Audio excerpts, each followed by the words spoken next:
Direktorat Tindak Pidana Ekonomi Khusus Bareskrim Polri terus melakukan penyidikan kasus dugaan investasi bodong robot trading Fahrenheit. Terbaru, penyidik Bareskrim Polri mengungkapkan telah meminta keterangan 1.419 korban dalam kasus dugaan investasi bodong robot trading Fahrenheit. Total kerugian ribuan korban itu mencapai 555 miliar rupiah. Kabak Penum Divisi Humas Polri Kombes Gatot Reply Handoko mengungkapkan pihaknya telah melakukan penyitaan sejumlah rekening terkait dengan kasus dugaan investasi bodong robot trading Fahrenheit. Penyitaan tersebut bekerja sama dengan pihak PPATK. Terkait kasus Fahrenheit, polisi menetapkan 10 orang sebagai tersangka. Mereka adalah D, ILJ, DBC, MF, HA, FM, WR, BY, HD, dan HS. Semua tersangka itu digabungkan setelah adanya pelimpahan perkara Fahrenheit dari Polda Metro Jaya ke Dit Tipideksus Bareskrim Polri.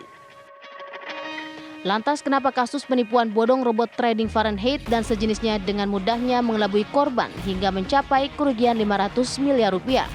Bagaimana Polri mengungkap kasus ini? Lalu bagaimana nasib uang nasabah yang menjadi korban penipuan investasi bodong ini? Tim TV One mengabarkan.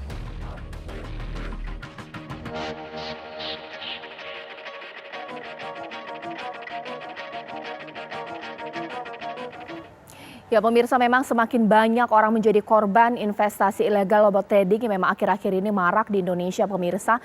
Meskipun memang sudah dideklar bahwa hal tersebut akan bisa menjadi hal yang merugikan bagi Anda yang coba-coba bermain di robot trading dengan cryptocurrency seperti itu pemirsa. Tapi banyak yang terbuai hingga kerugiannya tak tanggung-tanggung. Untuk Fahrenheit sendiri 550 miliar rupiah pemirsa, kisaran seperti itu dengan korban menembus angka lebih dari 1.400 orang. Yang jadi pertanyaan, kok bisa ya sampai sebesar itu dan bagaimana ya penelusuran aset-aset yang dilakukan oleh aparat kepolisian? Uang nasabah bisa kembali tidak ya? Itu yang akan saya bahas di Apa Kabar Indonesia malam hari ini.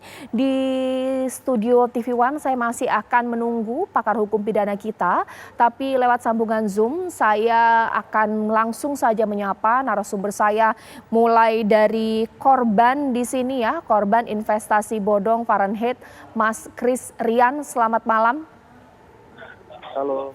Ya, saya juga sudah melihat ini Pak Sarjito, Deputi Komisioner Edukasi dan Perlindungan Konsumen OJK, dan Kombes Pol Gatot Reply Handoko. Selamat malam Pak Gatot Reply Handoko. Selamat malam Pak. Ya, Pak, ini bagaimana perkembangan terbaru Pak mengetahui bahwa ini korbannya 1.419 orang, bahkan kerugiannya ini 550. Sejauh ini Pak, penelusuran aset seperti apa ya Pak ya? Baik Mbak, perlu kami sampaikan awal daripada proses penyelidikan dan penyidikan yang dilakukan oleh penyidik dari Bareskrim Polri. Jadi yang pertama itu awalnya dari adanya laporan informasi yang masuk ke teman-teman di Direktorat Tideksus Bareskrim Polri itu tanggal 14 Februari tahun 2022. Kemudian ditindaklanjuti setelah dilakukan penyelidikan ditindaklanjuti dengan pembuatan laporan polisi pada tanggal 9 Maret 2022 terkait dugaan tindak pidana menawarkan produk yang tidak sesuai dengan janji, etiket, iklan maupun promosi dari pelaku usaha distribusi yang menerapkan sistem skema piramida juga, dan atau pelaku usaha yang melakukan distribusi penjualan terkait izin atau pencucian uang yang dalam hal ini dilakukan oleh Fahrenheit Robot Trading. Kemudian dari hasil penyelidikan dengan dilanjutkan penyidikan yang sudah dilakukan pemeriksaan terhadap sebuah orang saksi, dengan penyidik melakukan penyitaan ada bukti dokumen sekitar 63 bundle. Itu yang bentuk print out-nya. Kemudian di situ dipelajari oleh teman-teman penyidik dan setelah dilakukan beberapa kali gelar, menyatakan bahwa fakta-fakta yang ditemukan adalah PT PSP Akademi Pro yang jelas tidak memiliki izin dari Kementerian Perdagangan untuk menawarkan robot trading Fahrenheit itu. Dan fakta yang kedua adalah PT PSP Academy Pro juga telah menggunakan skema piramida dalam melakukan penjualan robot trading Fahrenheit itu sendiri. Kemudian fakta yang ketiga adalah PT PSP Academy Pro terbukti bekerja sama dengan PT Lotus Global Buana, di mana PT Lotus Global Buana tersebut bertindak sebagai broker yang tidak memiliki izin dari Bapepti. Jadi yang jelas dari hasil pemeriksaan penyidik melakukan penangkapan terhadap 10 orang saksi dan juga 10 orang tersangka yang tadi inisialnya sudah disebutkan Mbak, dan itu dari hasil penyidikan terbukti bahwa aktor daripada robot trading Fahrenheit ini adalah tersangka HS selaku direktur sekaligus pemilik PT PSP Academy Pro tersebut. Dan kemarin Rabu tanggal 18 Mei untuk 5 tersangka berkasnya sudah dikirim ke kejaksaan, yaitu tersangka HS itu sendiri, kemudian D, kemudian DBJ, kemudian inisial ILJ, dan yang MF itu Mbak. Nah sekarang kita lagi menunggu hasil pemeriksaan dari berkas dari teman-teman JPU. Selanjutnya nanti akan kami tindak lanjuti petunjuknya dari teman-teman JPU di Kejaksaan Agung. Baik, ditahan dulu Pak Gatot Reprihandoko, mungkin saya ke Mas Kris Rian sendiri ya. Mas, ini memang sudah sangat gencar ya beberapa bulan lalu melaporkan kasus ini, bahkan ingin progresnya sempat, sehingga akhirnya saat ini kan berkas perkara sudah lengkap. Tapi bolehlah kalau misalnya cerita, sebenarnya berapa sih total kerugian dari Mas Kris sendiri dan kenapa bisa terbuai ya dengan iming-iming apa? Duduk, diam, dapat duit seperti itu ya, ini bagaimana? Ya, jadi awalnya itu saya bergabung di tahun 2021 bulan Agustus September kira-kira. Kenapa bergabung ya karena saat ini kan kita masa digital ya, era digital. Saya berpikirnya bagaimana bisa mendapatkan tambahan dari sektor lainnya, di mana sektor real pendapatan saya itu terdampak karena adanya COVID-19 gitu Mbak. Dan kalau ditanya berapa, saya itu masuk total itu $5.000. Uang kembali itu kira-kira dengan yang sudah saya WD kurang lebih $2.000-3.000. Jadi saya masih ada rugi lebih dari $2.000. Jadi kalau dengan kurs sekitar 30 sampai 40 juta kira-kira. Oke, itu berapa lama mainnya? Mekanisme main itu seperti apa sih sampai pada akhirnya kemudian merugi atau sempat untung? Oh, jadi Fahrenheit itu dia baru ada di Indonesia itu bulan Juli tahun 2021. Karena ini baru, dan saya lihat lagi menjamur ya kemarin robot trading, ya saya pikir ini adalah era digital di mana sebuah sistem dapat bekerja untuk menggantikan manusia dalam mendapatkan profit, kira-kira gitu Mbak. Oke, sebenarnya apa sih iming-iming dari Fahrenheit sendiri? Karena seperti kita tahu kan ini menggunakan skema trading kecerdasan buatan atau artificial intelligence. Percaya Betul. bahwa dengan diserahkan kepada robot akan bisa berjalan dan memberikan keuntungan tanpa diawasi atau bagaimana? Karena pada dasarnya adalah robot trading itu memang ada Mbak, gitu. Jadi dalam trading dimanapun itu fasilitas robot trading itu ada. Yang kami terlewat adalah ternyata robot trading yang kami ikuti itu adalah kondisi atau money game, kira-kira gitu. Jadi sebenarnya robot trading itu artificial intelligence untuk menilai sebuah pasar itu sebenarnya sudah ada. Baik. Nah, yang menjadi permasalahan adalah brokernya mereka pilih sendiri dan akhirnya bisa kami menginvestasikan dana yang kami pikir itu tadi aman, ternyata ya itu adalah money game.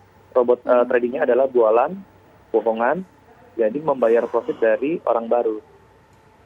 Oke, baik. Mungkin saya ke Pak Sarjito terlebih dahulu. Pak, ini bagaimana sih Pak hingga sekarang ini kan sedang marak-maraknya robot trading ya. Bagaimana proses masuknya dan iming-iming apa yang membuat para korban seperti Mas Kris, bahkan juga korban-korban lainnya seakan tertipu daya dengan sebuah kecerdasan buatan, kayaknya akan untung tapi ternyata justru loss atau rugi? Baik, terima kasih. Jadi sebenarnya kalau dari posisi lalu kita menghimbau kepada masyarakat luas itu untuk pertama yang paling mudah 2L. Jadi legal dan logis. Tadi Pak Gatot sudah sampaikan, ternyata tidak legal, tidak terdaftar di Bapepti. Artinya begitu masyarakat mau melakukan investasi, itu harus mikir dulu apakah ini legalitasnya ada apa enggak. Kalau tidak ada, jangan go through. Itu satu. Yang kedua, logis. Jadi dari cerita-cerita saya ini jadi ketua Satgas mungkin terasa lama ya. Jadi saya itu hafal betul dengan model-model managing, model-model investasi bodong yang memang sangat menarik masyarakat. Cirinya adalah bahkan yang pertama dia kadang-kadang itu sudah memberikan untung. Kemudian masyarakat melakukan rollover, nambah dana. Dan kalau kita lihat cerita-ceritanya, ini mohon maaf bisa sebut orang yang sudah di TV, yang jadi ramai, yang sekarang sudah jadi tersangka, seperti Doni Salmanan, Indra Kents, yang melakukan flexing. Ini kan to be true. Terlalu baik kalau itu ada. Mohon maaf ini, ada orang yang tidak berpendidikan khusus di bidang investasi, bisa kaya begitu cepat. Mestinya dari situ kita alert. Siapapun akan alert bahwa, loh ini kok investasi yang paling bagus kalau logis itu kan di capital market. Kalau di time deposit sudah kelihatan berapa. Loh ini kan super banget gitu loh. Bisa memberikan yield yang sangat besar. Bahkan bisa kaya sangat besar. Kalau itu terjadi maka kita harus curiga. Makanya cek dulu legalitasnya. Kemudian logis apa enggak. Nah, kebanyakan investasi bodong dari zaman kapan selalu too good to be true. Terlalu baik kalau itu ada. Sebulan bisa kasih 10%. Loh kalau itu benar-benar terjadi, harta saya pun saya akan investasikan ke situ. Nah dari situ sebenarnya resiko tadi disampaikan oleh korban bahwa robot trading itu ada, ya. Tetapi perlu diperhatikan bahwa seperti apa cara kerjanya. Ini penting sekali buat masyarakat agar jangan sampai terjadi masyarakat itu terpesona oleh hasilnya, tidak berpikir resikonya, tidak berpikir legalitasnya. Ini yang paling penting dari OJK. Meskipun yang robot trading bukan bidang wilayahnya OJK yang namanya Fahrenheit dan sebagainya, tetapi OJK di dalam undang-undang berkepentingan untuk memberikan edukasi secara luas kepada masyarakat agar supaya masyarakat terlindungi, tidak masuk ke investasi-investasi yang salah, yang tidak sesuai dengan ketentuan perundangan yang berlaku. Ini yang paling penting untuk masyarakat ketahui. Selain itu kita juga harus menjaga diri. Dengan 2L tadi, legal dan logis, kita juga harus berpikir bahwa kita juga nggak boleh rakus bahwa kalau yang seperti ini biasanya ada jebakan. Dan itu selalu berulang. Dari mulai Koperasi Pandawa, Operasi Langit Biru, hal-hal yang lain dari zaman bahula itu selalu berulang, modelnya sama. Dan sekarang dengan digital, dikiranya dengan digital semua juga lebih mudah lah, sekaligus lebih mudah uangnya hilang. Saya kira itu Mbak. Baik. Dari OJK. Baik, mungkin nanti sesaat lagi saya akan tanya kepada Pak Gatot Reply Handoko mengingat banyak korbannya Pak yang teriming-imingi untuk menginvestasikan uangnya dengan besar karena dianggap punya izin-izin yang jelas Pak. Mulai dari izin usaha penjualan langsung yang dikeluarkan oleh Asosiasi Perusahaan Penjualan Langsung Indonesia. Dan apakah ada kemungkinan penelusuran pihak yang terlibat sesaat lagi di Apa Kabar Indonesia Malam?